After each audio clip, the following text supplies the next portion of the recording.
इस वक्त मैं हूँ गुज्जर नाला के एंड पॉइंट हाजी मुरीद कोट और उस्मान कोट के अंदर।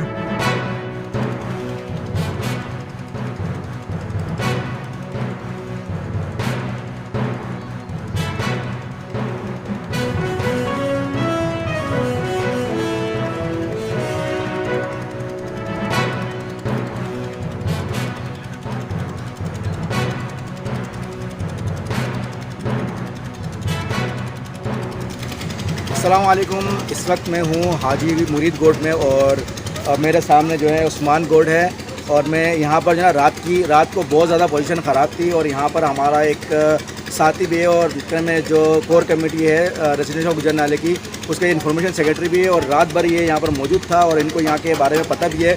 और इन्होंने जो है मतलब लोगों की हेल्प भी करी, लोगों के घर से पानी भी निकलवाया और मुख्तलिफ इदारों को उन्होंने फ़ोन भी किया। और ये जो यहाँ के जो में नुमाइंदे हैं उनके साथ ये लगाव भी था। चलो हम इससे बात करते हैं कि क्या नाम है, इन्होंने क्या देखा और किस रात की कंडीशन क्या थी। अस्सलाम वालेकुम अली भाई आप बताएं रात के बारे में। आपने रात को कॉल भी की थी कि रात को यहाँ पर क्या कंडीशन थी। मुनीर भाई, दरअसल कल जो शाम को तेज़ बारिश हुई ना, उसके बाद तो मैं समझ गया कि सूरत हाल अब बिगड़ने वाली है। उसके बाद ये हुआ कि ये जो आप सामने बंद देख रहे हैं ना, इस बंद के ऊपर से पानी चल रहा था, यानी पानी बंद से ओवरफ्लो हो रहा था। ओवरफ्लो होने के बाद बगैर ये जो देख रहे हैं ये पानी है, ये 20 फीट का खड्डा है, सारी गलियों का पानी इसमें आ रहा था, तो इस वजह से ये पूरा खड्डा भर गया था। इस पर हमने मेजर मुदस्सिर से रब्ता किया तो और अशरफ भाई से रब्ता किया, तो इनकी पूरी टीम यहाँ पहुँची। आधे घंटे के अंदर उन्होंने बर वक्त कार्रवाई की, इन्होंने पंप लगवाए, मशीनरी मंगवाई और ये कल शाम 6 बजे से लेके अभी तक यहीं पर मौजूद हैं। रात में उन्होंने डी वाटरिंग की है और पूरा दिन इन्होंने सेफ्टी बैग लगाए हैं, जो देखना आपको नज़र आ रहे होंगे, ताकि कोई नुकसान ना हो, जानी मानी नुकसान ना हो। और जहाँ पर लैंड स्लाइडिंग हो रही है, ये वहाँ पर भी इसी तरह अपने इंतजाम कर रहे हैं, सेफ्टी वॉल लगा रहे हैं ताकि और लैंड स्लाइडिंग ना हो, तो जहाँ पर है जहाँ वहीं पर रुक जाए। अच्छा, ये अली भाई आप ये बताओ कि यहाँ पर कुछ जिम्मेदारियाँ जो है केएमसी की भी लागू होती है और केएमसी ने आपके साथ क्या ताउन किया, क्या वो आए या नहीं आए, और आने के बाद उन्होंने अपना क्या फ़र्ज़ अंजाम दिया उन्होंने। असल में मुनीर भाई आपको पता है कि हम सूबा सिंध में रहते हैं और कराची उसका कैपिटल है सूबा सिंध का। तो यहाँ पर जो इदारे हैं वो केएमसी हो गया, डीएमसी हो गया, पीएमडीए हो गया, ये इनकी ज़िम्मेदारी थी, ना कि एफडब्ल्यूओ की ज़िम्मेदारी थी। क्योंकि एफडब्ल्यूओ एक दूसरा इदारा है, उसका काम है डेवलपमेंट का, जो से दिया जाता है। उसका काम पानी निकालना नहीं है, उसका काम लोगों के घरों से गटर का, सीवरेज का वो सिस्टम इनका नहीं है। ये काम केएमसी का था, डीएमसी का था और ये इलाका केएमसी का डिक्लेयर हुआ है, लीजें केएमसी की हैं, तो केएमसी की जिम्मेदारी थी। केएमसी का कोई नुमाइंदा हम तक नहीं पहुंचा, हमने रब्ता भी किया, सोशल मीडिया भी चलाए, लेकिन अभी तक नहीं पहुंचा। 48 घंटे गुजरने के बाद भी कोई केएमसी का नुमाइंदा नहीं पहुंचा। ये सारी जिम्मेदारी जो मुतल्लिका एसी हैं, मुतल्लिका डीसी हैं, जो कमिश्नर कराची है, उनकी ज़िम्मेदारी है, ना कि एफडब्ल्यूओ की ज़िम्मेदारी है। अली भाई ये बताया कि हमारे अरबों रुपए के जो बजट के पैसे हैं, अभी आपने कहा था कि केएमसी कोई काम नहीं कर रही, अरबों रुपए के बजट के पैसे इनके पास जा रहे होते हैं और जिसका वजह ना हमें भुगतना पड़ता है और महंगाई की सूरत में। इस हवाले से आप क्या कहना चाहेंगे। मुनीर भाई, जो हमारे अरबों रुपए टैक्सेस के हैं उसमें तो हमें सिर्फ लॉलीपॉप ही मिलता है। कभी ये कौन सा लॉलीपॉप दे देते हैं केएमसी वाले, कभी कौन सा। इन्होंने नाला की सफाई के लिए केएमसी ने अरबों रुपए खा लिए और ये 30 साल से खाते हुए आ रहे हैं। नेमतुल्लाह खान से लेके अब तक खाते आ रहे हैं, पता नहीं कितने मेयर चले गए, लेकिन आज तक वो अरबों रुपए नज़र नहीं आए। वो अरबों रुपए गए कहाँ। अगर वो अरबों रुपए नाले पे लगते तो ये नाले कब के मॉडर्न हो चुके होते, ये नाले इस सूरत में नहीं होते। तो केएमसी का इदारा बंद हो जाना चाहिए मेरे ख्याल से ये केएमसी का इदारा बंद होना चाहिए। ये भी जो जिम्मेदारी है ये भी एफडब्ल्यूओ को देनी चाहिए इनकी, क्योंकि यही काम कर सकते हैं, ये लोग काम नहीं कर सकते। ये सिर्फ चूरे नहीं बेच सकते हैं केएमसी वाले। शुक्रिया। ये हमारा साथ अली भाई थे, जो इन्फॉर्मेशन सेक्रेटरी भी है रेसिडेंशियल गुज्जर नाले के।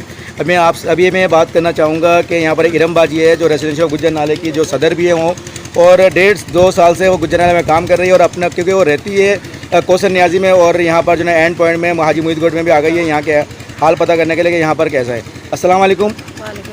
जी इरम बाजी, आप बताएं कि आपके इलाके की क्या हालत थी और यहाँ पर भी आप आ गई, तो यहाँ से जब बात हुई है तो आपने क्या महसूस किया। पहले तो आप अपने इलाके के बारे में बताएं कि कल जो है आपके इलाके की हालत क्या थी।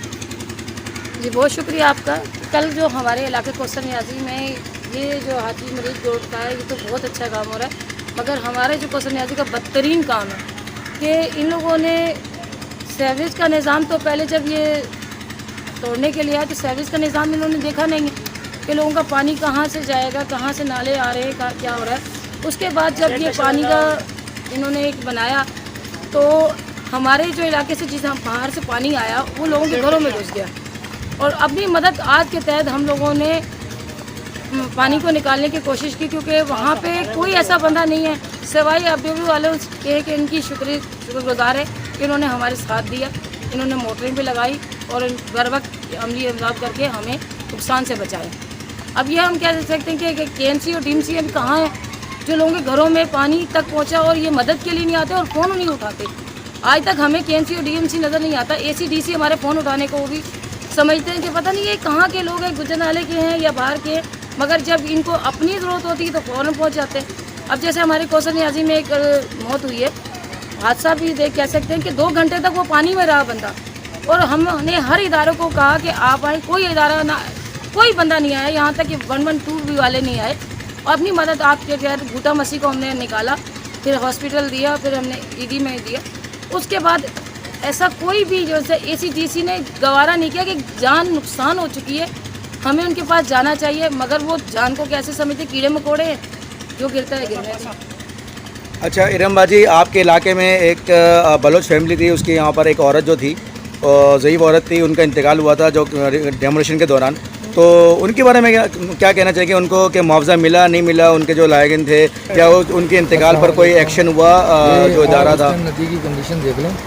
जी, उन्होंने भी कोई एक्शन नहीं लिया गया। बर वक्त जो सरपंच जो पहले डेमोलिशन में आ चुका था, उसके बाद उनका घर मजीद तोड़ा गया, ये पानी रिटर्न और उसे बाहर बदतरीन तशद्दुद के बाद लाया गया उस औरत को और मोबाइल में फेंका गया, जिससे उसकी सांस रुक गई।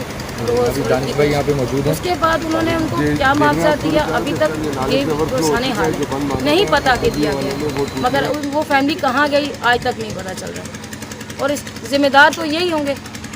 अच्छा आप ये बताएं कि 1.5 साल होगा ये मसमारी के बाद, तो लोगों को जो मुतबादिल तौर पर घर देने की बात थी वो उसका क्या हुआ? अब तक घर मिले नहीं मिले, या फिर कोई प्लान दिया गया नहीं दिया गया? जी, अभी तक तो कोई प्लान नहीं दिया गया, और ना ही ये बताया गया कि इनको कुछ दिया जाए। यहाँ तक कि लोग तो अभी चेक के लिए रो रहे हैं कि अभी तक लोगों को चेक नहीं मिले, IDs नहीं मिली, तो घरों की बात तो दूर तक है। हम गवर्नमेंट से और ये जो जितने इदारे हैं इनसे हिमायत करते हैं कि लोगों को घरों पहले घर दिए जाए। डेमोलिश के टाइम पहले इन्हें घर देने चाहिए थे, फिर इनको इनके घर तोड़ने चाहिए थे, मगर इन्होंने अभी तक इनको कोई भी पूछने वाला नहीं है कि आपके साथ क्या हुआ है, आपके साथ आगे क्या होना है। तो मुझे नहीं समझ आता कि इन्होंने आगे भी कुछ हमारे लिए करना है। गुजर नाले के हवाले से मेरा 4 मंजिला बिल्डिंग थी जो तोड़ दी गई, और उसके बाद मुझे अभी तक कोई चेक नहीं मिला। कोई भी आके मुझे किसी ने ये नहीं कहा कि आपका चेक है। ये हम KMC DMC AC/DC के पास धक्के खा रहे हैं, तो DSC कहते हैं कि आप KMC में जाएं, और ये AC/DC वाले कहते हैं हमारा काम नहीं है। तो आज तक तो हमें ना आगे भी मिलने का कोई है कि चांस है कि हमें आगे घर दिया जाएगा। अच्छा ये बताएं कि 1.5-2 साल से एक तो लोगों के घरों को मसमार कर दिया, और इसके बाद जो है अब जो घर बचे हुए हैं, जो पीछे बचे हुए घर है, वो उस घरों के अंदर पानी जा रहा है, और आपकी हेल्प के लिए KMC का इदारा जो है वो भी तैयार नहीं है। और तो फिर आप किससे उम्मीद रखेंगे कि आपकी कौन हेल्प करेगा, मतलब कौन हेल्प कर सकता है? तो इसका मतलब आप तो बेसहारा हो, आपकी उम्मीद अभी किसके ऊपर है? हमारी जिम्मेदारी इसी पे कि देख सकते हैं कि हमारे जिम्मेदार आज नहीं है तो कल भी नहीं होगा। जिम्मेदारी तो हम KMC और DMC में डालेंगे ना, क्योंकि घर तोड़ने के लिए वो आए थे। अब सब जिम्मेदारी FW पे डालते हैं तो FW वाले कहते हैं हमारा काम नहीं है। अभी आला काम को आप क्या बोलना चाहेंगे? यही बोलना चाहेंगे इनके घर के बदले घर दिया जाए, जो उनके घर मसमार कर दिए गए हैं उनको घर के बदले घर दें, और अच्छी जगह पे दें। ये नहीं कि आप जाके हमें वो नादन बाईपास पे फेंक दें, जहाँ ना बिजली की सहूलत है ना पानी की सहूलत हो। पहले ही गरीब बंदा महंगाई में मर रहा है, और इन लोगों को है कि भाई ठीक है जैसे ही कीड़े मकोड़े हैं वहाँ पे जाके अपनी ज़िंदगी बसा लेंगे। उनके बच्चों का मुस्तकबिल क्या है कि यहाँ जो बच्चे पढ़ रहे थे उनका मुस्तकबिल ख़राब हो चुका। अब वहाँ इतनी दूर जाएंगे तो वहाँ तो स्कूल भी नहीं है, मदरसा भी नहीं है, तो हमारे बच्चों का हाल मुस्तकबिल अल्लाह के हवाले, बंदे के हवाले नहीं है। शुक्रिया इरम बाजी। दोस्तों अभी आप लोगों ने गुजर नाला मुतासिरीन को सुना है। कराची के अवाम पर हमेशा सिर्फ़ और सिर्फ जुल्म हुआ है। टैक्स के नाम पर महंगाई उरूज पर है, और इतना ज़्यादा टैक्स देने के बाद यहाँ की आवाम का कोई पुरसाने हाल नहीं। यहाँ ये हाल है कि मालिक से पैसे भी लिए जा रहे हैं और नौकर काम भी नहीं करता, बल्कि काम का बोलो तो आंखें दिखाता है। यहाँ की आवाम बिल्कुल लावारिस हो गई है। गुजर और औरंगी नाले के एतराफ़ में रहने वाले मुतासिरीन के घरों को मसमारे के 2 साल हो गए हैं, लेकिन अभी तक ये नहीं मालूम कि हुकूमत का क्या प्लान है कि ये कहाँ इन लोगों को घर बना के देंगे। कोई हमदर्द या साथ देने वाला नहीं।